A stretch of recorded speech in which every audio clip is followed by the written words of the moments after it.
ketika saya tahu bahwa saya dapat kesempatan berfoto, setiap orang kurang lebih sekitar 3 menit lah dapat kesempatan berfoto. Ya sudah, saya bawa buku dan saya sampaikan Pak Jokowi, terima kasih sudah diundang, dan saya pikir ini adalah karya saya untuk pendidikan, dan ini saya berikan untuk Pak Jokowi. Jadi 5 menit itu pada saat setiap orang berfoto, kan ada sekitar 100 orang diundang ke istana. Saya pikir nggak banyak waktu untuk saya bisa menerangkan apa yang sudah saya lakukan dan bagaimana saya begitu cintanya saya terhadap dunia pendidikan. Ya sudah, saya menemukan cara singkat dan ide dan kreativitas, saya bawa aja karya saya. Jadi kalau Bapak Ibu punya karya, sebaiknya karya tersebut juga jangan disimpan saja, tetapi harus disampaikan kepada publik, harus dipublikasikan, harus diberitahukan lah kepada publik. Next. Ini adalah visi misi dari lembaga yang saya pimpin, CBS School of Communications. Nanti Bapak Ibu juga bisa lihat di beberapa di Instagram ataupun di website kami. Saya sendiri melahirkan CBS School of Communications itu dengan visi menghasilkan sumber daya manusia Indonesia yang cerdas dalam bidang komunikasi publik. Nah, silahkan Bapak Ibu juga pasti punya visi misi sendiri, tapi pasti kita memiliki kesamaan cara pandang, yaitu kita memiliki kesamaan cara pandang untuk menghasilkan manusia-manusia yang cerdas dan manusia-manusia yang memiliki tingkat pendidikan yang lebih tinggi lagi. Next. Berikutnya. Ya, ini saya mulai dengan materi saya sendiri, pelatihan saya sendiri itu nanti akan mulai kira-kira di slide ke-20 sampai dengan ke terakhir. Nah, saya sengaja terbalik sekarang, justru saya menampilkan foto-foto ataupun lintas peristiwa yang pernah saya lakukan agar Bapak Ibu bisa melihat apa yang sudah saya lakukan. Ini adalah beberapa foto setiap saya sebelum melakukan pelatihan, saya memotret. Nah, ini adalah dengan teman-teman di BNI. Ya, ini adalah para jajarannya. Jadi saya mengajar mereka. Next. Next. Ya, ini adalah dengan juga teman-teman di BNI yang pada saat yang berbeda. Kalau yang tadi itu ada di BNI Learning Center yang ada di Semanggi, kalau ini yang ada di kota, di Gajah Mada. Atau di Hayamuruk, sorry, di stasiun kota. Jadi ini berkumpul dengan para profesionalnya. Next. Itu saya ada di tengah-tengahnya, cuma mungkin kecil sekali. Nah, ini adalah salah satu foto yang saya masih ingat pada saat saya mengajar di Bank Mandiri. Saya berada di tengah, itu yang berbaju hitam, dan semua orang menggunakan kemeja warna putih. Saya harus cari cara lain untuk bisa berkomunikasi dengan mereka. Di panggung saya minta, kalau Bapak Ibu lihat ya, di panggung itu ada beberapa kursi yang saya minta untuk jadi tempat untuk melakukan role play. Saya sering kali juga melakukan role play. Next. Next. Ini adalah beberapa sebelumnya, Mas. Sebelumnya, Mas dan Mbak, itu tadi ada foto saya bersama dengan, iya, saya selalu menyempatkan memberikan certification dan juga penghargaan kepada para teman-teman yang sudah mengikuti sesi komunikasi yang saya pandu, itu, dan saya mengabadikannya. Dan saya mengingat betul nama-nama mereka, dan saya masih sering kontak-kontak dengan mereka. Next. Ini adalah suasana saya mengajar di salah satu kelas. Saya minta teman-teman untuk bisa mengambil dalam shot yang jauh, jadi Bapak Ibu bisa melihat bahwa saya berada di tengah. Berikutnya. Ya, ini adalah foto-foto yang sama juga. Itu saya di depan, dan ini adalah murid-murid saya. Next. Ini adalah murid-murid yang saya minta untuk berdiri dan untuk bisa melatih kemampuan berbicara mereka. Berikutnya. Nah, ini adalah beberapa materi publikasi yang pernah saya tulis dan juga saya sampaikan ke publik. Ini masih belum masuk ke materi kita. Ini adalah buku pertama, dan di sebelah kanan itu buku saya sempat diterima oleh Cornell University Library di New York. Jadi pada saat saya berikan buku tersebut, ya saya juga ngomong ke pihak Cornell University-nya, boleh nggak supaya kita ada bukti otentik bahwa kita berinteraksi, ada dokumen yang bisa Anda rilis nggak? Dan mereka merilis satu surat ya. Dan surat itu sampai sekarang masih saya pegang. Dan juga saya publikasikan. Artinya ya publik juga perlu tahu kalau kita sebagai seorang pendidik memang betul pernah melakukan sebuah karya, kalau bisa ada dokumen pendukungnya. Next. Ini adalah buku yang berikutnya, karena setelah buku yang pertama tadi bestseller, diminta untuk dicetak ulang dan dilakukan inovasi dan perbaikan. Berikutnya. Next. Ini adalah buku-buku yang dicetak ulang lagi oleh penerbit Gramedia, karena terus mencapai penjualan baik. Masih sama mungkin. Nah, ini adalah buku yang Bapak Ibu tadi saya tunjukkan. Jadi ini buku sebetulnya tahun 2014. Buku yang sudah cukup lama dan saya sudah cek ke pihak penerbit, tidak diterbitkan lagi. Nah, memang merupakan sebuah keinginan dari saya, ada keinginan besar dalam diri saya supaya saya bisa menerbitkan ulang. Nah, mudah-mudahan Pusdatin bisa diajak kerjasama. Next. Nah, nanti Bapak Ibu bisa mendapat manfaatnya. Saya juga pada saat beberapa saat kalau saya tergerak, saya punya ada fenomena internasional ataupun nasional yang menarik perhatian saya biasanya meluangkan waktu untuk menulis. Jadi ya memang itu menulis, membaca, mendengar adalah salah satu kegiatan yang paling relevan dengan kita, dengan para pendidik. Jadi kalau ada fenomena sosial seperti COVID-19, nah kira-kira apa yang bisa menjadi bisa menjadi perhatian atau masukan ataupun mungkin sumbang saran dari kita, menarik kalau Bapak Ibu juga bisa menulis dan mengirimkannya kepada media massa. Next. Ini adalah salah satu tokoh ya yang saya pikir menjadi teman kami diskusi, Pak Renald Kasali. Beliau juga sudah punya rumah perubahan, jadi saya pikir saya juga tetap harus dekat, berjajaring gitu loh. Saya nggak mungkin bisa bekerja sendiri, sama seperti hari ini saya lakukan, saya ingin berjejaring dengan Bapak Ibu, ingin bersahabat. Ini adalah Prof. Renald Kasali yang mendirikan rumah perubahan. Saya pikir itu juga jadi salah satu ide besar bahwa ternyata pendidikan itu bisa dikelola secara profesional, secara populer, dan rumah perubahannya sendiri sangat populer. Next. Ini saya membuat video yang belum saya pernah publikasi dengan beliau. Mungkin nanti kita juga cari waktunya kapan yang tepat. Ya, sebagai seorang pendidik, kita sebetulnya sekarang melihat bahwa sosial media itu sangat bisa dimanfaatkan untuk kita berkarya. Selain tadi ada media yang mainstream yang lama, yaitu kita menulis, mengirimkan artikel ya kepada media massa. Tapi kali ini Bapak Ibu sebetulnya dengan kekuatan Bapak Ibu sekalian, dengan para pendidik yang ada di rumah, alat-alat komunikasi yang sekarang sedang menjamur digemari orang, sudah bisa menciptakan sendiri konten-konten yang positif. Ada notebook, ada smartphone, Bapak Ibu sudah bisa memvideokan sendiri, mengedit sendiri, lalu memposting dan juga mempublikasikannya melalui sosial media. Intinya Bapak Ibu harus dikenal di media massa. Next.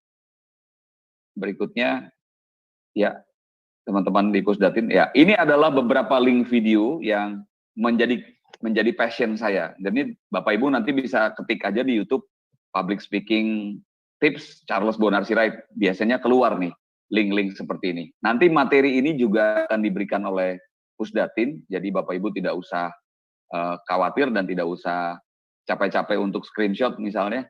Silahkan aja nanti diminta, dan soft copy-nya ini bebas untuk didapatkan oleh Bapak Ibu semuanya. Ini adalah hal-hal yang sudah saya lakukan, dan menurut saya masih jauh dari hal yang ideal. Tapi inilah mungkin yang paling dekat dengan kehidupan saya, tentang bagaimana saya seorang yang bisa dikatakan juga pendidik berkomunikasi dengan publik. Next. Di situ ada tips-tips public speaking. Nah, Bapak Ibu sekalian, kita baru mulai masuk nih. Itu adalah pendahuluan kepada Bapak Ibu sekalian tentang apa yang sudah saya kerjakan. Dan coba saya sekarang masuk kepada kerinduan saya atau gagasan saya untuk Bapak Ibu sekalian, sehingga kita bisa berkembang. Nah, di era pandemik seperti ini, tentu kita tahu bahwa kemampuan komunikasi publik itu harus dipelajari. Karena kalau kita berdiam saja di rumah, kita nggak akan maksimal dan kita tidak akan bisa menjangkau lebih banyak orang. Kalau cuma dengan satu orang, sayang sekali. Nah, hari ini kenapa saya senang? Karena saya melalui interface ataupun platform ini saya bisa bertemu dengan banyak pihak. Itu saya sangat suka sekali, dan itulah yang disebut dengan komunikasi publik. Jadi kalau Bapak Ibu bertanya bagaimana cara berkomunikasi dengan publik, salah satunya menurut saya adalah dengan event seperti apa yang kita lakukan hari ini, apa yang dikerjakan oleh Pusdatin, mengumpulkan kita bersama dalam satu platform seperti ini. Ini menurut saya adalah salah satu cara berkomunikasi publik yang baik. Next. Berikutnya, ya. Dan tuntutan kepada kita semua sebagai seorang pendidik, utamanya berkomunikasi, karena filosofi komunikasi itu jauh lebih umum. Public speaking itu hanya salah satu bagian dari pohon besar komunikasi. Yang lebih besar lagi adalah ilmu komunikasi, tapi public speaking itu hanya bagian kecil saja. Nah, saya sangat memiliki perhatian dan saya sangat menyukai kedua hal tersebut. Halaman berikutnya. Nah, kira-kira apa hal yang akan kita bahas selama kurang lebih 1,5 jam ke depan? Tadi saya mulai jam 9, berarti saya harus berakhir kurang lebih sekitar jam 10.30. Itu pun sudah dengan tanya jawab. Jadi mungkin waktu saya hanya tinggal 30 menit lagi. Yang pertama, saya ingin share bahwa sebelum kita melakukan segala macam aktivitas ataupun bentuk komunikasi publik, baik itu yang sederhana maupun rumit, saya pikir kita kuasai dulu saja pola komunikasi yang sederhana. Itu paling tidak ada 3 faktor yang kuat di dalam sebuah komunikasi. Pertama, pengirim pesan, kedua adalah pesan, dan ketiga penerima pesan. Itu saja dulu. Nah, berikutnya nanti akan ada hal bahasan tentang bagaimana impactful communication. Berikutnya ada persuasive communications, dan yang terakhir adalah personal branding. Nah, kenapa ada kaitannya dengan personal branding? Hari ini kita mulai menemukan ada, mungkin bisa dibilang bias, tetapi bisa juga disebutkan itulah pasar hari ini. Pasar pada saat ketika saya masih berusia sekitar 5 tahun sampai dengan 15 tahun, pada saat saya masih menempuh pendidikan di bidang sekolah dasar, saya tidak terlalu kenal dengan apa yang disebut dengan sosial media, apa yang disebut dengan gadget. Nggak ada produk-produk itu. Saya adalah generasi X yang Bapak Ibu sudah bisa tebak lah berapa. Sehingga pada saat saya lahir, saya tidak dijejali dengan sosial media, dengan smartphone, dan alat-alat IT yang lain. Dan pada saat itu saya tidak terlalu mementingkan seorang guru populer atau tidak. Seorang guru yang akan saya masuki kelasnya itu punya followers berapa, punya sosial media apa saja, punya bisa jadi viral ataupun trending topik apa enggak. Saya enggak terlalu peduli terhadap itu. Karena sosok guru yang saya terima pada saat saya masih kecil itu adalah sosok guru yang memang saya tahu persis merupakan produk yang lahir dari generasi di atas saya, yaitu generasi mature dan generasi baby boomers. Guru-guru yang punya kemampuan untuk mengingat sejarah, guru-guru yang bisa bercerita, guru-guru yang bisa membangkitkan semangat. Nah, tapi hari ini saya mau sampaikan bahwa kita berhadapan dengan pasar yang sudah begitu dinamis. Anak-anak yang menjadi salah satu pasar dari Bapak Ibu sekalian, ataupun menjadi konsumen Bapak Ibu sekalian, itu sudah punya guru-guru yang lain. Mereka itu namanya YouTube, Instagram, dan yang lainnya. Dan mereka semuanya itu sangat terpengaruh dengan satuan ukur yang diciptakan oleh kemajuan teknologi hari ini. Followers, interactions, engagement, dan semua istilah-istilah yang lainnya, konten yang menarik, konten yang viral, konten yang trending topik, likes yang banyak menjadi penting. Saya mengatakan bahwa hal itu yang disebut dengan, seringkali saya menilainya itu bias. Tapi saya juga memahami bahwa hari ini mereka sebetulnya adalah konsumen kita. Sehingga kalau kita jauh dari mereka, maka sesungguhnya kita nggak akan pernah bisa menarik perhatian mereka terlebih dahulu. Jadi kita tahu bahwa teknik-teknik mengajar atau teknik berkomunikasi dengan publik pada saat zaman 10-20 tahun yang lalu sangat berbeda dengan hari ini. Nah, menurut saya setuju dengan teknologi dan sosial media, tetapi saya nggak terlalu setuju juga sepenuhnya bahwa kita harus terlalu tergantung. Sehingga ini kita yang harus bisa melakukan balancing antara sosial media dengan kompetensi kita. Yang ideal menurut saya, seorang guru mungkin perlu populer, tetapi pada saat yang sama kompetensinya harus seimbang dengan popularitasnya.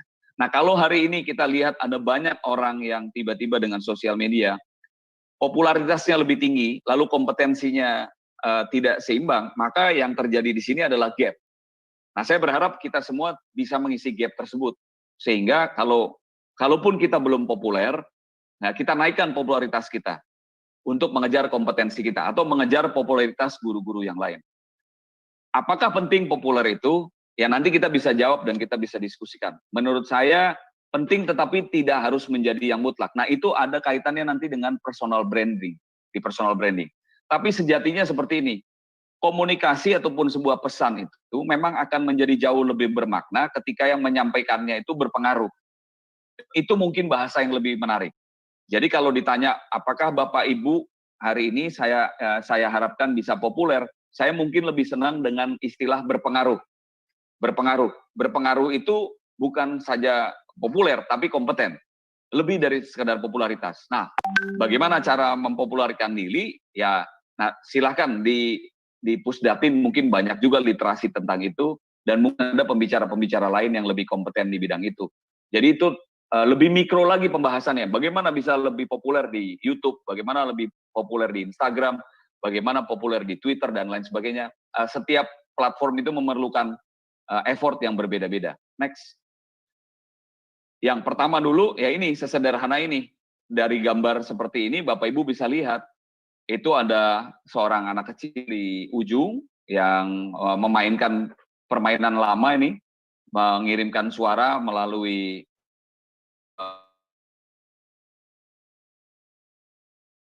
dan Bapak Ibu pendidik, lalu seutas tali ini dan juga ada alat seperti ini adalah medianya. Media itu sekarang bisa macam-macam, bisa pertemuan tatap muka, offline yang dulu kita sering kerjakan, tapi sekarang menjadi tidak sering kita kerjakan karena pandemi COVID-19 ini, berarti menjadi virtual, menjadi online. Lalu ini adalah penerima pesannya, yang wanita ataupun adik kecil yang menggunakan baju warna pink. Saya selalu melihat sesederhana ini saja pola komunikasinya. Karena kalau saya buat terlalu jelimet gitu, akan sulit. Karena ini bagaimana saya mengirimkan sebuah pesan kepada orang lain dan pesan itu bisa ditangkap. Sesederhana itu. Saya mencoba selalu sebelum mengajar membuat filosofi umum di dalam kepala saya seperti itu. Artinya mau sekompleks apapun materi pelatihan saya, kalau saya nggak bisa menyederhanakan seperti ini, ya percuma aja, nggak bisa nyampe gitu pesannya ke orang lain. Next. Ini ada kutipan yang menarik ya, bahwa memimpin pada dasarnya adalah perkara mempengaruhi dan meyakinkan orang lain. Nah, kenapa guru ataupun pendidik saya sebut sebagai pemimpin? Ya karena sederhana saja, pada dasarnya semua orang ketika masuk harus mendengarkan seorang pendidik. Kan semua orang kan berusaha mengorbankan kepentingan pribadinya, mengosongkan atau mengkonsentrasikan pikirannya kepada seorang tokoh. Nah, maka saya sangat yakin bahwa seorang guru itu atau seorang pendidik harus memiliki keyakinan bahwa pada saat dia mengajar, dia sesungguhnya bukan hanya mengajar, dia sesungguhnya sedang memimpin.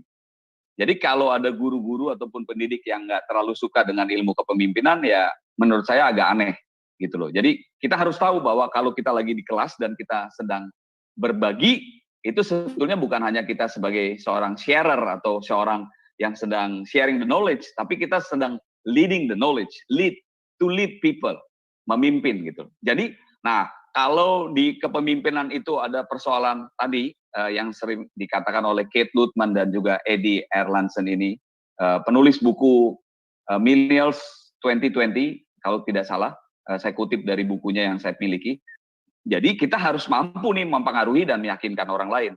Nah, pada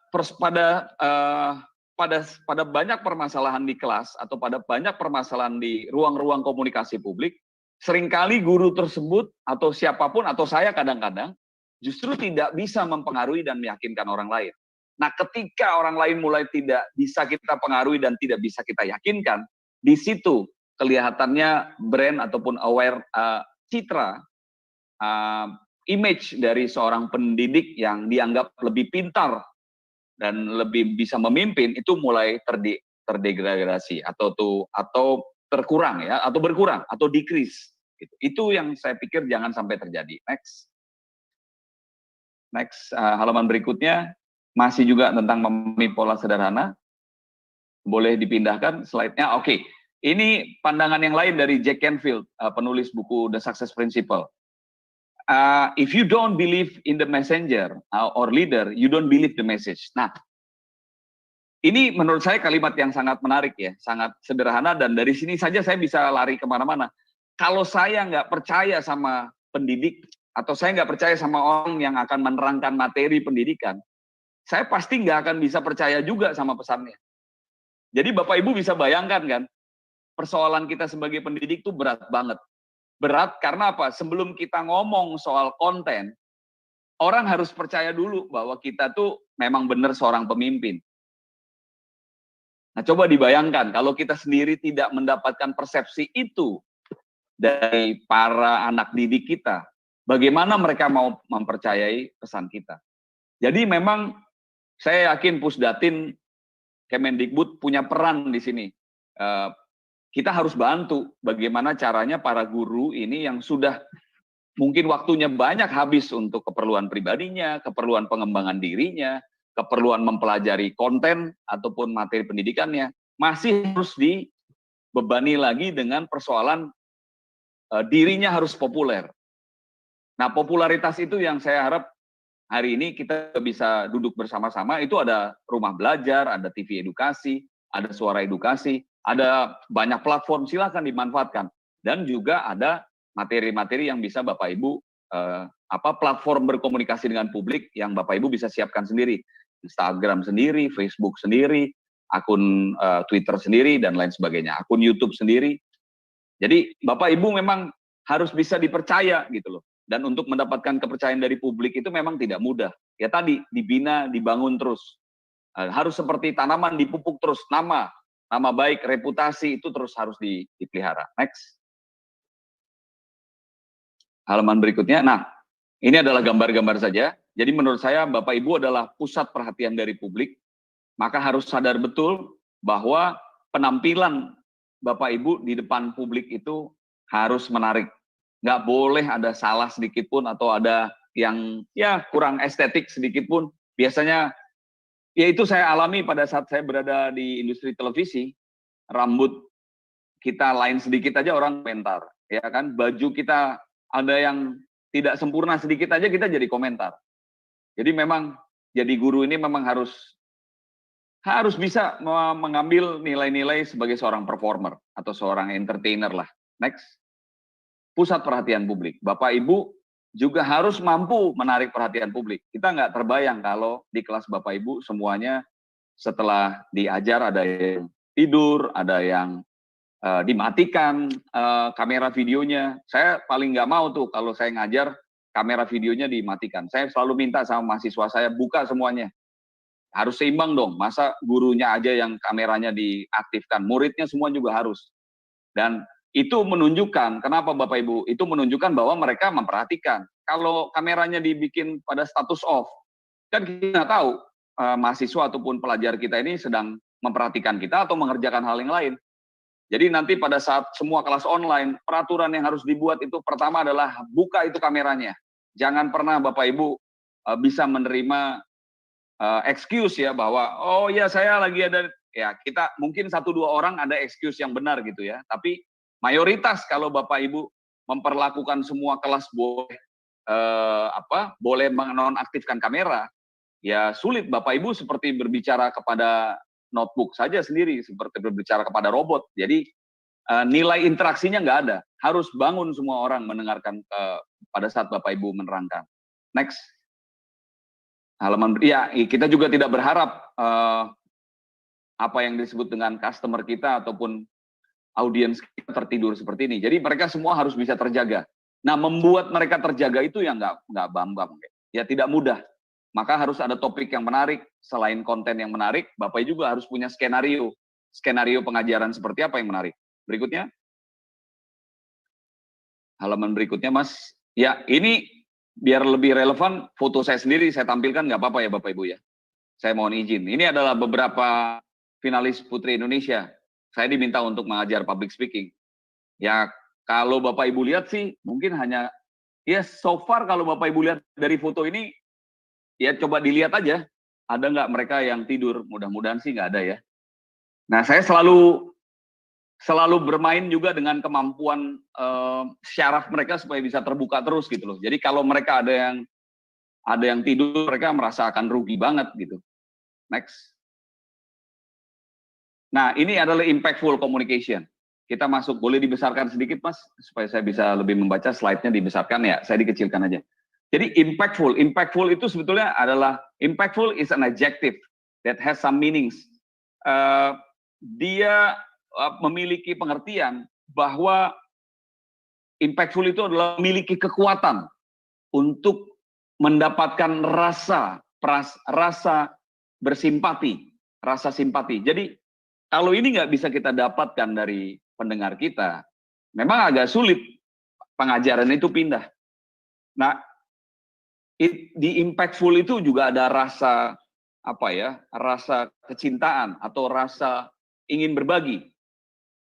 Jadi kalau Bapak Ibu bisa memiliki kemampuan impactful communication, rasanya orang lain tuh akan sangat rugi kalau tidak mendengarkan para pendidik sedang berbicara. Next. Impactful juga punya arti ataupun sinonim mempengaruhi, berpengaruh, berdampak. Ada sisi emosional, ada moving, impressive, dan juga touching. Nah, oleh karena itu, ini sebetulnya akan lebih menarik kalau kita masih ada di era offline teaching. Kenapa? Karena kita bisa membangun nomor 3, nomor 5 itu pada saat kita bertemu tatap muka. Nah, sehari ini kita, ya, jadi kalau saya di kelas, saya pasti selalu akan berkomunikasi dengan publik dengan cara bergerak. Dengan cara bergerak, melakukan penampilan yang impresif, tidak diduga-duga, dan juga ada sisi touching. Touching itu artinya saya bisa memegang materi presentasi saya, bisa menunjukkan benda, tidak harus memegang manusia, tetapi saya punya kemampuan untuk bisa menunjukkan sentuhan-sentuhan. Nanti saya tunjukkan slide kenapa ternyata untuk mempengaruhi manusia itu perlu bergerak atau perlu menyentuh. Nah, itu yang disebut dengan moving forward. Ada di slide berikutnya. Jadi, kelihatannya kita akan kehilangan kesempatan tadi untuk menunjukkan moving dan touching di era offline. Dan ini kesulitan menurut saya. Nah, mau tidak mau ruangan yang sangat pendek seperti ini, seperti saya bergerak seperti ini, itu yang harus Bapak Ibu lakukan. Seperti ini, itu harus Bapak Ibu lakukan. Karena mereka pasti juga akan statis kalau melihat gambar Bapak Ibu saja. Atau bisa sesekali di-insert dengan slide. Jadi suasana yang dinamis, tidak membosankan, itu adalah salah satu kemampuan yang harus dimiliki oleh seorang guru untuk bisa berkomunikasi dengan publik. Next. Ini adalah beberapa, tadi cukup banyak ya, yang disebut dengan impactful itu kalau dikaitkan dengan kata, apa? Eloquent itu mahir, ataupun expert di bidangnya, ekspresif, very significant, punya passion, demonstratif, ada rasa atau feeling, responsif, very sensitive. Jadi ketika kita melihat hal yang sangat detail dan kecil aja kita harus bisa sensitif. Excitement atau exciting, ketertarikan yang luar biasa. Inspirational. Nah, generasi yang hari ini kita lihat, generasi milenial ke bawah, itu sangat senang dengan yang nomor 10. Maka tidak terhindarkan Bapak Ibu untuk bisa membuat materi-materi pengajaran yang inspirasional. Nah, ini kelihatannya kalau di materi ajar saja, yang tidak kita improvisasi dan tidak kita kombinasikan, atau diri kita tidak bisa menjadi sumber inspirasi, nah mereka pasti nggak menganggap kita orang yang impactful.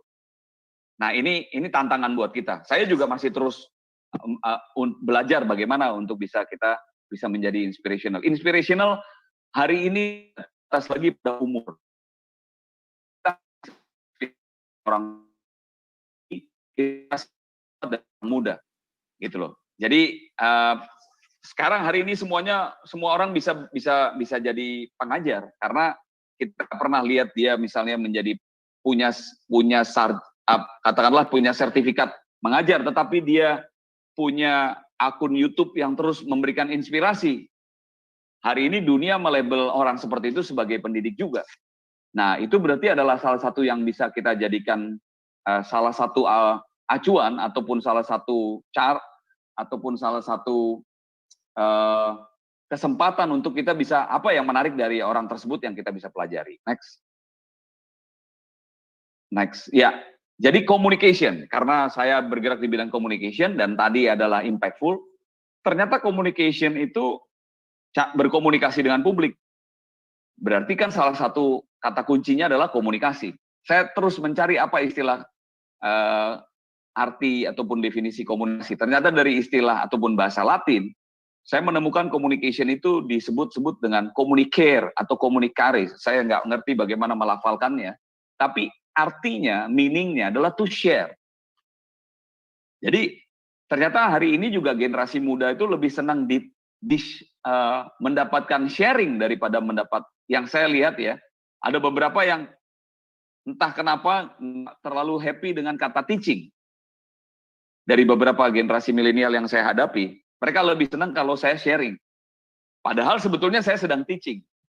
Ya, jadi untuk menarik perhatian generasi milenial, kadang-kadang di beberapa kelas saya tidak mengatakan selamat pagi, saya Charles Bonar Sirait, hari ini saya ingin mengajar Anda gitu. Kesan mengajar itu, kata mengajar itu kayaknya hari ini mulai mendapatkan begitu banyak lawan atau terdegradasi dengan kata sharing. Itu mungkin bisa kita kaji lagi dalam pembahasan berikutnya atau nanti kalau masih ada waktunya. Jadi to share. Nah, to share itu Bapak Ibu silakan cari tahu sendiri, tapi yang jelas komunikasi ini adalah serangkaian tindakan Bapak Ibu yang mengarah kepada maksud dan tujuan untuk mendapatkan pemahaman dari orang lain dengan cara Bapak Ibu melakukan sejumlah pemahaman terhadap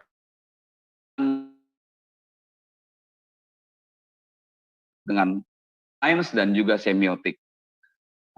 Hal-hal yang lain, ternyata komunikasi itu tidak sederhana kita ngomong, tapi komunikasi itu ada sejumlah perencanaan, ada sejumlah ide dan gagasan yang harus dirancang dan dibentuk, lalu setelah itu dikomposisi, dan setelah itu dipindahkan atau ditransmisikan melalui berbagai macam cara. Bisa melalui materi pengajaran, bisa melalui pengiriman sinyal, dan hal-hal lainnya. Dan jadi ternyata berkomunikasi itu tidak sesederhana kita hanya ngomong, tetapi perlu juga dengan perencanaan. Next. Ya, ini adalah tanda-tanda yang tadi saya sebut dengan impactful ataupun communication. Jadi ada affecting, emotional, moving, impressive, dan touching. Ini perlu dilakukan dengan berbagai cara. Jadi nggak bisa misalnya kita membuat game atau kita membuat satu permainan atau kita membuat suatu role play. Kita harus terus selalu berubah. Apalagi dalam waktu misalnya kita mengajar 2 jam, 3 jam, kalau role play-nya begitu-gitu terus, pasti kemampuan untuk bisa menyentuh emosi, impresif, dan lain sebagainya akan berkurang. Jadi harus dilakukan dengan berbagai macam approach dan perspektif. Next. Nah, ini yang tadi saya sampaikan, ternyata untuk bisa kita, tadi ada disebut kalau tidak salah di slide yang paling depan, bahwa untuk bisa menjadi leader itu kita harus bisa melakukan kemampuan untuk bisa mempersuasi orang lain. Nah, saya mencoba mencari literasi, apa itu yang disebut dengan persuasive communication. Ternyata berhubungan dengan alam bawah sadar, hukum alam bawah sadar, untuk bisa mempersuasi dan mempengaruhi orang lain. Jadi ada yang disebut dengan dorsolateral prefrontal cortex yang ada di kepala manusia, dan itu biasanya bisa disentuh dengan opini publik atau menciptakan opini. Nah, opini publik sangat bisa dilakukan oleh seseorang yang memimpin ataupun mendominasi sebuah pertemuan atau sebuah forum. Seperti sedang berada, saya sangatnya peluang untuk bisa menciptakan opini. Opini apa yang saya bentuk sekarang adalah opini bahwa seorang pengajar ternyata harus mampu berkomunikasi dengan publik. Orang lain mungkin bisa melihat dalam konteks yang lain, tapi saya hari ini membatasi maksud dan tujuan saya untuk bisa berkomunikasi dengan Bapak Ibu hanya pada opini yang sempit, yaitu komunikasi publik. Jadi Bapak Ibu sesungguhnya di dalam kelas itu adalah seorang public opinion maker.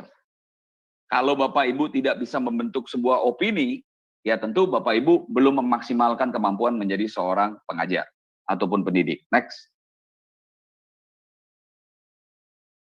Berikutnya, nah ini yang tadi ya kurang lebih saya ambil bahannya dari beberapa yang Bapak Ibu bisa lihat di bawah teksnya, memang ada di kepala manusia itu apa yang disebut dengan dorsolateral prefrontal cortex atau semacam ya bagian tubuh manusia di kepala yang bisa membentuk opini, yang akhirnya menerima sebuah kenyataan dan membentuknya menjadi sebuah opini ataupun sebuah keyakinan.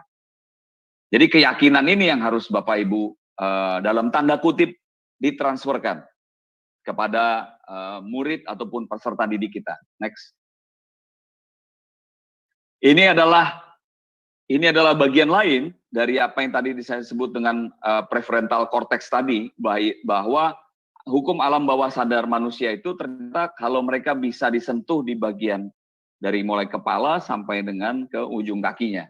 Nah, salah satu caranya adalah menampilkan tadi gambar untuk membentuk tadi image impresif, image bahwa kita ada emotional, inspirational, dan lain sebagainya. Maka guru di zaman hari ini tidak mungkin bisa berjuang lagi sendiri seperti pada saat zaman dahulu ketika media belum terlalu banyak ada.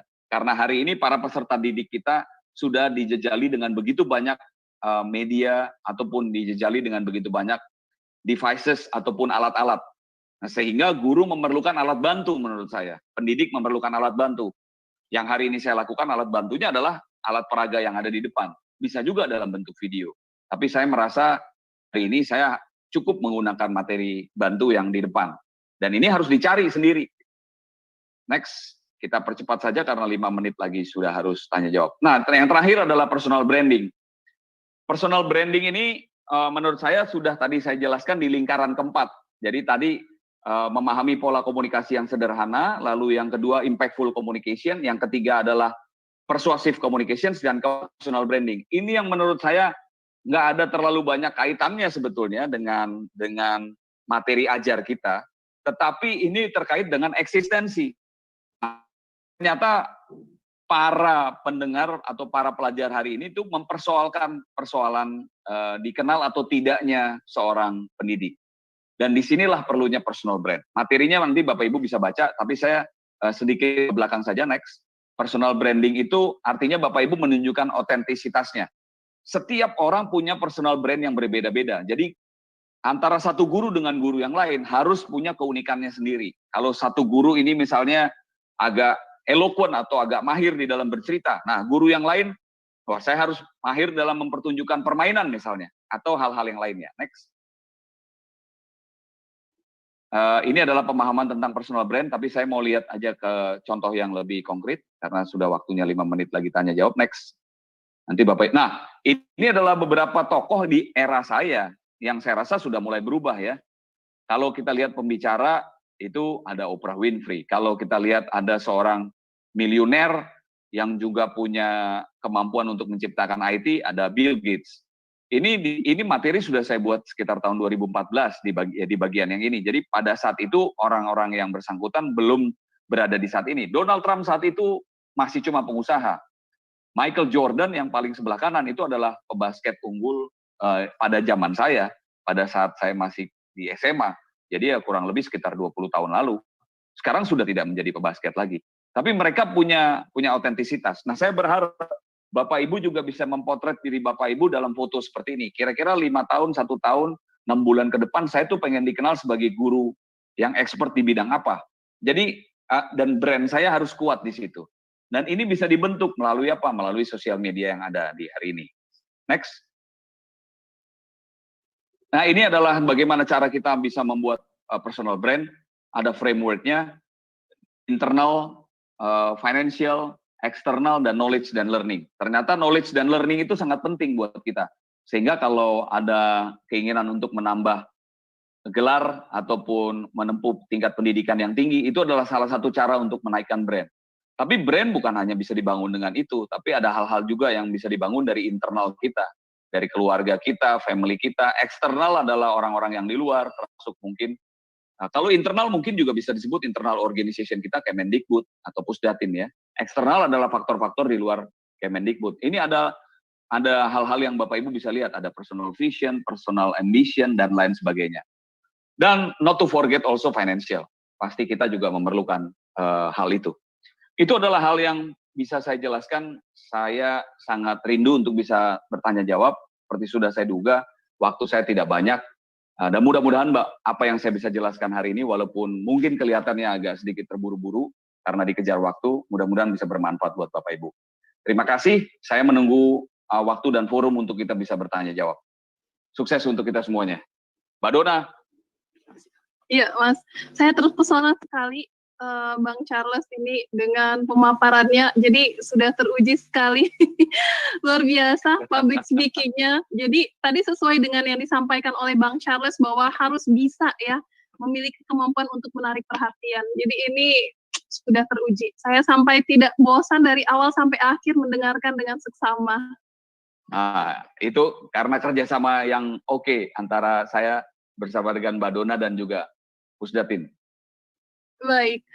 Ya. Kalau menurut saya, Bang, akan banyak pertanyaan yang disampaikan oleh para peserta yang ingin membutuhkan jawaban dari Bang Charles ini. Ya, saya akan bacakan pertanyaan pertama dari Ibu Riani Rohmawati. Jadi, pertanyaannya adalah, mengapa saya masih sering tremor saat berbicara di depan publik, apalagi jika memegang mic, padahal sudah merasa tenang dan tidak deg-degan. Ya, itu Bang. Itu bisa saya jawab sekarang langsung? Silakan. Ya. Karena jadi gini, perasaan deg-degan itu wajar saja. Nah, yang mungkin Ibu juga sudah sering memegang mikrofon. Tapi yang jarang dilakukan adalah bertatapan dengan banyak orang. Itu yang mungkin harus dilatih. Karena salah satu hal yang membuat orang itu mudah untuk grogi adalah ketika matanya berhadapan dengan banyak mata orang lain. Nah, bagi seorang pembicara publik, bertatapan dengan orang lain itu sudah menjadi dalam tanda kutip santapan hariannya. Jadi seorang guru mestinya menatap mata publik itu tidak boleh lagi merasa deg-degan. Dan yang membuat deg-degan itu adalah karena banyak tatapan mata seperti ini, menatap mata ibu ataupun bapak. Yang harus dilatih dan harus dipersering adalah bagaimana Bapak Ibu sering menatap orang lain, harus lebih sering menatap orang lain. Itu yang perlu dilakukan. Dan melakukan hal seperti ini, melakukan webinar seperti ini, itu menurut saya adalah salah satu latihan yang tidak bisa dihindari. Sekian Mbak Dona jawaban saya. Iya, jadi begitu ya Ibu ya, harus sering latihan. Jadi kata orang practice make perfect gitu ya Bang ya. Betul. Iya. Oke, pertanyaan selanjutnya saya akan pilih dari Zoom langsung ini Bang Charles. Kita akan memanggil satu orang penanya yang akan membacakan pertanyaannya secara langsung. Sudah siap, Bang? Ya, sudah siap. Ya. Oke. Baik, Bapak Ibu silahkan ditampilkan Zoom-nya. Saya akan memanggil Bapak Rola Fardila untuk memberikan pertanyaannya. Saya belum terlihat Zoom di saya. Bang Charles sudah terlihat ya? Oke, ini dia. Bapak Rola Fardila, silahkan ajukan pertanyaannya. Baik, bismillahirrahmanirrahim. Assalamualaikum warahmatullahi wabarakatuh. Saya nggak bisa dengar suaranya. Masih mute suaranya sepertinya, Pak. Boleh diklik unmute? Sudah? Ya, sudah. Sekarang saya sudah. Ya. Sudah bisa dengar. Bismillahirrahmanirrahim. Assalamualaikum warahmatullahi wabarakatuh. Apa kabar Pak Rola? Selamat siang, Bang Charles Bonar Sirait. Bu Selamat siang. Terima kasih atas kesempatannya yang luar biasa ini. Perkenalkan, saya Rola Fardila dari Jawa Barat. Ini saya mau bertanya masalah grogi, tapi sekarang masih grogi. Jadi seperti ini, tadi saya chat ke admin, bahwa guru sejatinya sebagai pendidik mampu menguasai kelas dengan strategi dan media. Jadi karena setiap hari bertemu dengan siswa, itu guru perfect di kelasnya. Hanya ketika di publik, itu kadang-kadang misalnya di kemasyarakatan, atau di kegiatan lain. Muncul grogi, tadi disampaikan yang pertanyaan pertama itu grogi. Saya berpikirnya ini adalah kompetensi saya pribadi. Ini berbicara pribadi Bang ya, secara pribadi atau memang itu ada hal lain dari mentalnya. Jadi kalau mental kan ini berbicara fisik. Kalau berbicara fisik itu harus bisa dikembangkan secara literasi juga kan tetap kita baca, kita kuasai ilmunya, ketika praktek tadi disampaikan. Ketika syuting itu kadang-kadang grogi. Bang, saya sudah lihat channel Abang, ada 3 channel YouTube, tapi betul ya Abang itu bukan orang yang populer di YouTube. Subreknya itu hanya Ya, 500-an, hanya 100 berapa. Kemudian tadi saya cek ya, di WordPress-nya itu postingan terakhirnya 2014. Artinya sepakat bahwa popularitas itu tidak menjamin bahwa kita menjadi show up. Saya sangat semangat sekali, tapi Bang saya juga YouTuber. Artinya saya berbicara untuk belajar public speaking itu dengan YouTube. Makanya sebagai guru ya, di masa pandemi ini, dari awal bulan Maret rata-rata guru-guru itu membuat media pembelajaran. Hanya kok saya sayangkan itu banyaknya di belakang layar, rekam layar, kemudian apa tidak mau tampil. Padahal dengan cara guru-guru rajin upload video mereka show up, itu akan melatih seperti di pelatihan pembatik level 2 untuk vlog, dan level 3 itu kan lebih menarik membuat video pembelajaran. Ya kita betul-betul kita harus syuting dari 0 menit sampai menit ke-7 maksimal Bu Dona ya. Itu. Kembali ke, ya. ke pertanyaannya, apakah ini kompetisi saya harus dikembangkan atau mental saya yang harus diperbaiki untuk mengatasi masalah grogi? Terima kasih Bu Nona, Oke, Bang Charles, terima ya, kasih. Semangat. terima kasih. Terima kasih. Eh, salam edukasi. Ya, sama.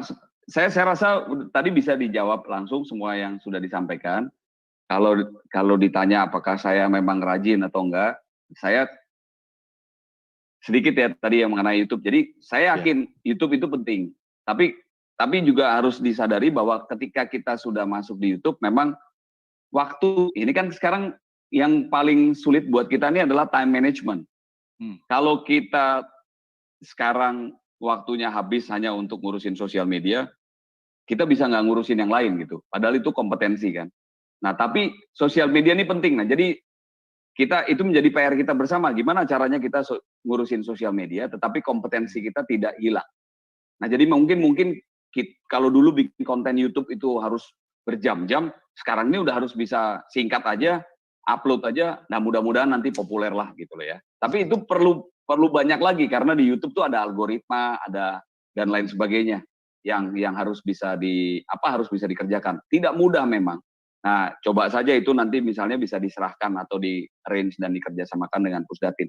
Nah, kembali kepada soal mental tadi, karena memang yang saya bisa bantu atau saya bisa sharing, karena memang yang kita sering tampil itu, kita sering tampilnya di konstituen kita di kelas.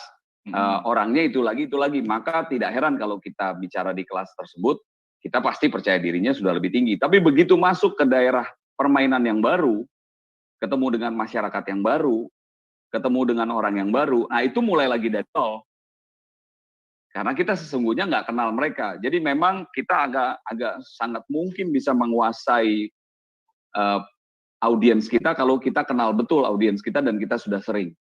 Oleh karena itu, para pengajar saya sarankan ya perlu terus mengenal orang yang baru. Dan kalau kita sudah terus-menerus mengenal orang yang baru, tampil di mana saja, kepercayaan diri itu cuma, ya itu pasti akan menjadi makanan harian lah ya. Itu pasti akan menjadi jauh lebih mudah. Karena tadi, saya yakin Kang Rory itu menemukan orang-orang yang selalu orang-orang baru. Ya. Justru itu yang harus perlu dipersering.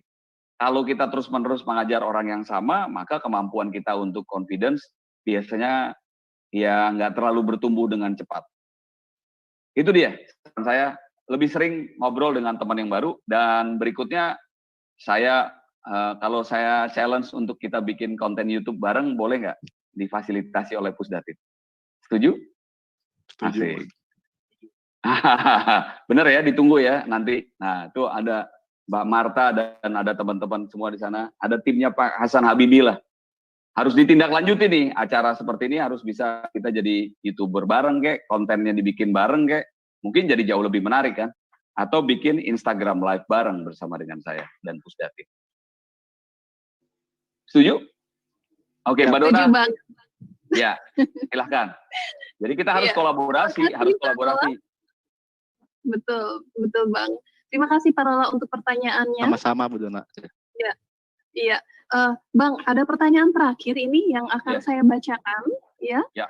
Jadi ini dari Bapak Iwayan Sumartika. Pertanyaannya adalah, bagaimana mengubah mindset seseorang yang berkembang di lingkungan tertutup menjadi pembicara yang baik di publik, baik virtual maupun langsung? Ya, silakan Bang jawab. Ya Pak Iwayan Sumartika dari Bali, Ken Kabare, BC, Suksma.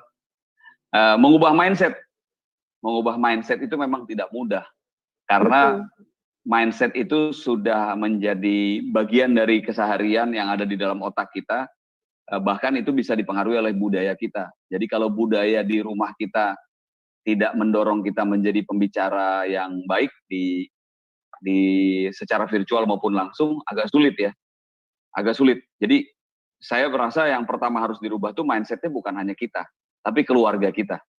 Kita harus ngomong sama orang yang paling dekat dengan kita, istri kita, anak-anak kita, untuk menyatakan ayah atau ibu dituntut untuk lebih aktif lagi untuk menjadi pembicara publik nih oleh Pusdatin dan juga oleh Bang Charles.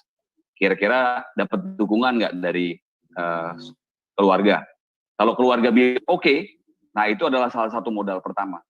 Jadi keluarga terbiasa mendengarkan kita seperti ini. Keluarga saya kan juga mendengarkan yang di atas.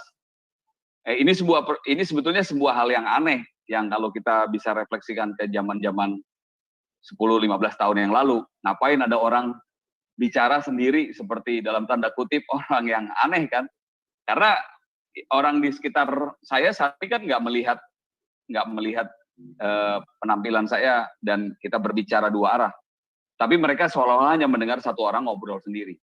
Nah, budaya seperti ini adalah budaya yang tampaknya akan menjadi sebuah hal yang normal ketika dunia belum bisa keluar dari COVID-19 dan kita masih akan terus belajar dengan metode ataupun format online. Nah, jadi ya dukungan dari keluarga itu harus. Yang kedua dari diri sendiri. Dan yang ketiga pasti kita punya dukungan dari organisasi kita. Saya rasa Pusdatin Kemendikbud sudah memulainya dengan baik. Tinggal diteruskan. Begitu Pak Wayan. Mudah-mudahan bisa terjawab. Suksma. Ya, baik. Terima kasih Bang Charles untuk jawabannya. Jadi keluarga harus mendukung, sangat mendukung sekali ya, biar bisa terlaksana dengan baik. Iya. Bang Charles, ini gimana ya kalau misalnya kita adakan sedikit demonstrasi, jadi para peserta pasti udah mengikuti dengan baik pemaparan yang dilakukan oleh Bang Charles. Nah, kita minta salah seorang peserta untuk demonstrasi bagaimana cara public speaking berdasarkan dari yang sudah Bang Charles paparkan tadi. Setuju ya? Setuju dong. Oke. Baik, kalau kita panggil sekarang, ini ada seorang duta rumah belajar dari Kalimantan Timur juga, Bang Charles. Boleh. Seorang sahabat saya, namanya adalah Ibu Sasmiati. Kepada Ibu, saya silakan. Oke, halo, selamat pagi Bang Charles. Selamat pagi. Selamat pagi, Selamat pagi, Ibu. Ini saya jadi deg-degan deh. Ya itu yang harus kita hapus. Pasti para pengajar ini percaya dirinya kuat. Silahkan Bu, demonstrasi sedikit cara mengajar ataupun membuka pertemuan dengan para murid. Apa hal-hal di luar pengajaran yang bisa dikombinasikan melalui pilihan kata supaya bisa dianggap full communication dan persuasif yang tadi saya sampaikan. Dan mengacu kepada pola komunikasi sederhana. Baik. Saya jadi kebayang Bang Charles saat siaran dulu di SCTV Simponi ya Bang ya? Wah, semuanya ada di mana-mana tuh dulu. Dulu ada di Simponi, ada di mana-mana. Tapi iya, sekarang ternyata nyaman jadi guru. Oke. Saya coba ya Bang ya. Jadi biasanya saya di depan saya juga ini mengelola channel YouTube di Provinsi Kalimantan Timur yang mengajarkan pembelajaran ya biasanya di depan anak-anak, tapi kali ini di depan Bang Charles, di depan ratusan teman-teman. Oke, saya perhatikan ya. Ya, coba. Halo, Assalamualaikum warahmatullahi wabarakatuh. Selamat pagi adik-adik semua, sahabat rumah belajar dimanapun kalian berada. Kali ini kita berjumpa kembali dengan acara kita, kegiatan kita yang selalu hadir dari hari Senin sampai Jumat yang akan mengajak kita belajar banyak hal bersama guru-guru kalian yang akan memberikan materi-materi yang sudah sangat kalian tunggu. Nah, kali ini materi yang akan diberikan guru ini adalah sangat menarik. Mengapa? Karena merupakan salah satu trending topik di media sosial. Tentang apa itu? Nanti kita sama-sama tanya kepada pemateri kita ya. Dan yang kedua, sebelum kalian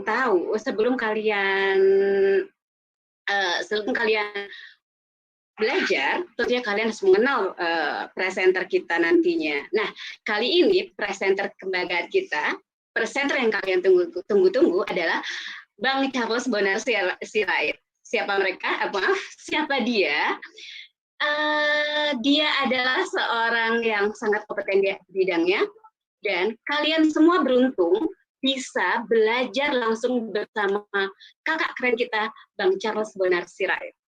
Oke, tanpa membuang waktu, saya persilahkan kepada Bang Charles Bonar Sirait untuk memulai paparannya. Silahkan Bang Charles.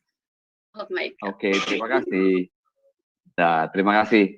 Ya, terima kasih sudah bisa on the spot membuka forum pengajaran seperti itu. Jadi sebetulnya seorang guru itu juga sama seperti seorang pembawa acara ya, harus bisa menarik perhatian. Dan bagian dari menarik perhatian ini ada di impactful communication dengan persuasive communication. Itu yang memang nggak mudah dan harus terus dilatih, gitu loh. Harus terus dilatih. Ya, nanti kita coba kumpulkan, Mbak Dona. Ada lagi atau enggak yang mau kita coba seperti ini demonstrasinya? Atau hanya Mbak Dona ada di mana? Bisa ditampilkan? Teman-teman Pusdatin, ya, Mbak Dona. Ya, ini salah satu belajar kita Bang, ya cukup satu saja sepertinya demonstrasinya. Mungkin bisa Bang Charles untuk berikan saran dan masukan. Ya, tentu kalau saran dan masukan secara detail dan khusus, kita akan melalui format yang lain ya, karena kalau untuk live streaming seperti ini belum tentu terlalu efektif. Tapi secara umum memang tadi gestur badannya, wajahnya, smile, menarik perhatian, itu saya rasa sudah bisa menarik perhatian orang lain.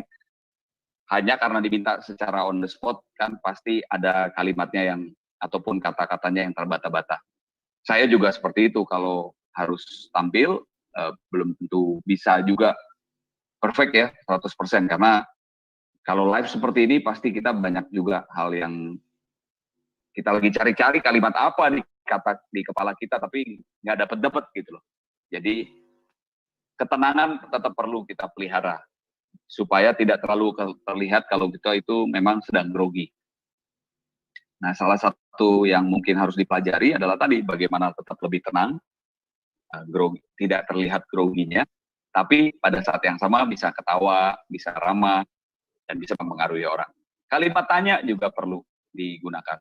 Berapa banyak di antara Anda yang sudah mengetahui bahwa dengan mempelajari matematika, ternyata otak kita terbiasa untuk dilatih berpikir secara sistematis. Itu adalah kalimat tanya. Kalimat tanya banyak bisa digunakan juga untuk mempengaruhi orang lain. Atau apa yang disebut dengan persuasif. Itu yang mungkin belum digunakan. Itu dulu, Mbak Dona. Ya, siap. Kalimat tanya ya, jadinya ya. Perlu ditekankan, dikasih poin untuk dilatih terus-menerus. Begitu ya, Bang ya? Betul, betul. Sama seperti saya sekarang bertanya, Mbak Dona yang baik, sudahkah Anda menikmati ataupun mengambil makan siang Anda?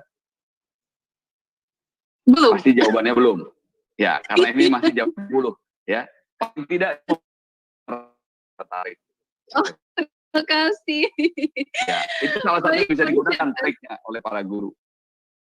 Oke, siap-siap. Bapak Ibu, terima kasih untuk seluruh pertanyaan yang diberikan. Banyak sekali loh Bang pertanyaannya.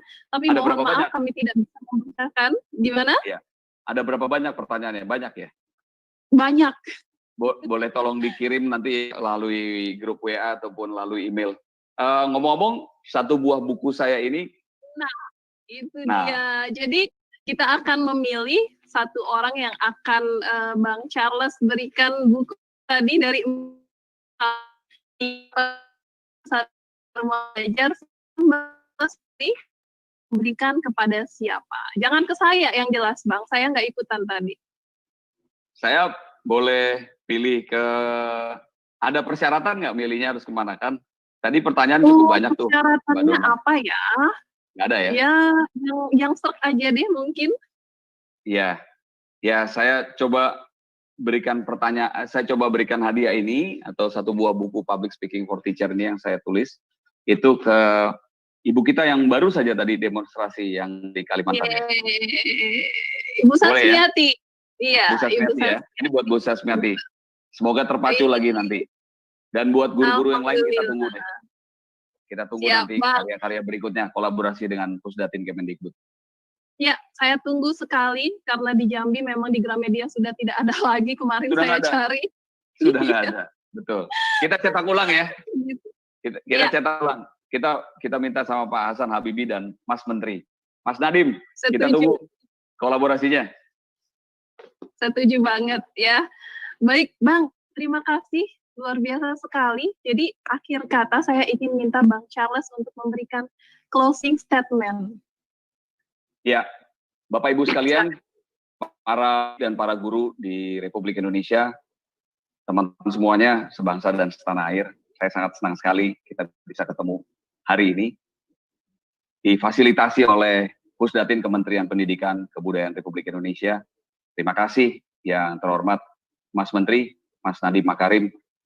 Saya sangat apresiasi dengan acara-acara seperti ini dan saya terus akan mendukung effort dari Pusdatin seperti ini untuk mengisi kemajuan pengetahuan para guru dan memperlengkapi para guru, khususnya dengan kondisi bangsa kita yang seperti ini, yang sedang mengalami pandemi COVID-19, sehingga kita tidak mungkin lagi bertemu secara offline dalam waktu dekat.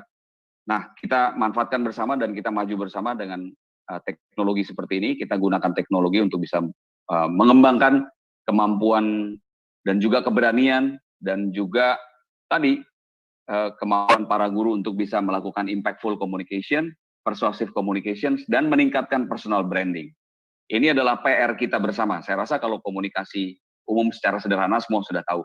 Tapi impactful communication, persuasive communication, increasing our personal branding itu masih menjadi PR buat kita semuanya.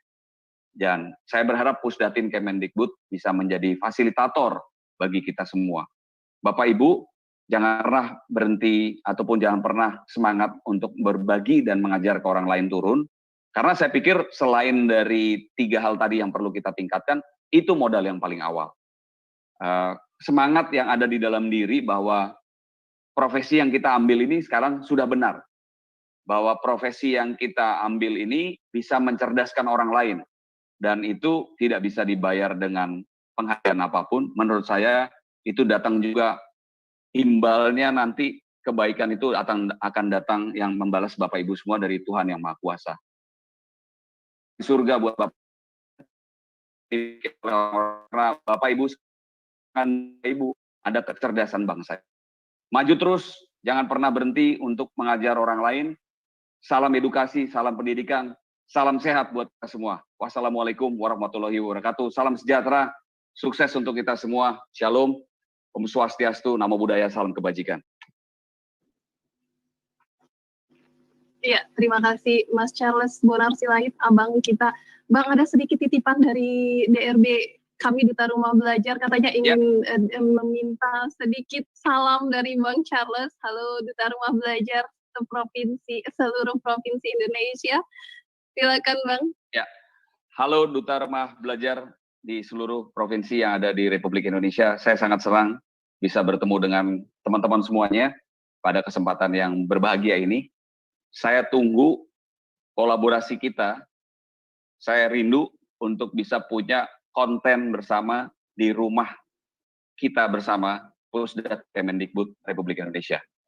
Mas Menteri, Pak PLT Pusdatin pasti sudah mempersiapkan. Saya sudah mendorong gagasan itu supaya kita lebih sering tampil lagi. Supaya kita lebih sering lagi untuk bisa berkomunikasi dengan publik. Maju terus, jadi duta yang keren, dan terus mengajarkan kebaikan untuk semua warga negara Republik Indonesia. God bless you. Terima kasih Bang, luar biasa sekali, kami menjadi sangat termotivasi. Sukses untuk Bang Charles dimanapun berada. Sekali lagi saya ucapkan terima kasih mau berbagi bersama kami di sini. Begitu banyak ilmu yang diberikan. Insya Allah bermanfaat. Saya tunggu, Amin. Kita tunggu untuk ketemu berikutnya. Dan mudah-mudahan secara nyata ya Bang ya. Iya dong. Kita ketemu di Pusdatin. Nanti pasti dipikirkan kolaborasi menariknya. Siap. Terima kasih Bang. Sekali lagi saya ucapkan selamat pagi. Selamat pagi. Sukses. Selamat pagi. Siap. Baik, Bapak Ibu yang terhormat, peserta pembatik level 4 berbagi, juga peserta dari umum, terima kasih sekali lagi saya ucapkan masih bersama kita ya untuk 3 orang yang tadi pertanyaannya dibacakan. Ya, selamat karena Bapak Ibu sudah mendapatkan hadiah dari Pusdatin berupa pulsa. Ya, saya ulangi untuk nama-nama berikut ini. Ibu Riani Rohmawati, kemudian juga Bapak Iwayan Sumartika dan Bapak Rola Fardila. Selamat sekali lagi untuk Bapak Ibu yang memberikan pertanyaan dan mendapatkan voucher pulsa dari Pusdatin. Baik Bapak Ibu yang terhormat, sedikit saya akan menarik kesimpulan dari kegiatan kita pagi ini dari pemaparan yang sudah disampaikan oleh Bang Charles Bonar Sirait bahwa kita harus memahami pola komunikasi yang sederhana. Kemudian kita juga harus lebih memilih sharing dan teaching, yaitu poin pentingnya ya, sharing dan teaching ya. Jadi kita merupakan public opinion maker. Jadi kalau misalnya kita tidak bisa membuat opini publik, terutama kepada adik kita, maka kita akan gagal untuk personal branding. Demikian Bapak Ibu, sekali lagi saya ucapkan terima kasih yang luar biasa karena masih setia bersama kami di sini di kuliah umum pembatik level 4 dari pukul 9 hingga akhir kegiatan ini kita di 10.22. Tetap di tempat Anda karena setelah ini akan ada kegiatan yang tidak kalah menariknya dengan materi yang juga luar biasa bersama sahabat saya Duta Rumah Belajar Provinsi Papua Ibu Restin Yusuf. Jadi jangan kemana-mana ya. Akhir kata, merdeka belajarnya, rumah belajar portalnya, maju Indonesia. Wabillahi taufik wal hidayah. Wassalamualaikum warahmatullahi wabarakatuh. Bye-bye.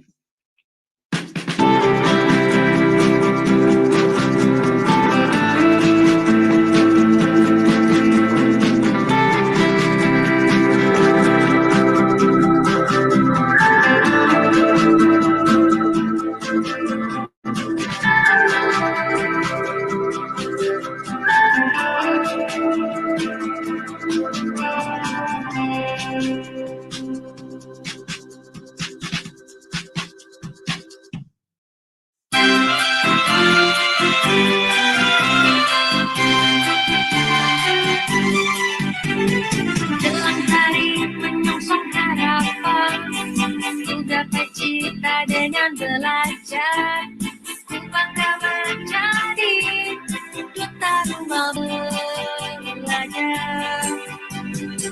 Siap jadi pembelajar, kapayasa untuk anak bangsa. Rumah belajar tempat untuk belajar. Banyak sekali belajar dari budaya hingga kaca angkasa, laboratorium layar hingga karya bahasa. Ayo belajar.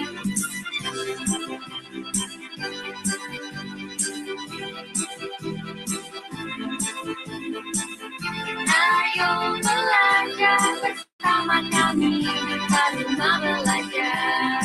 Rumah belajar mana saja, kapan saja, dengan kapan saja.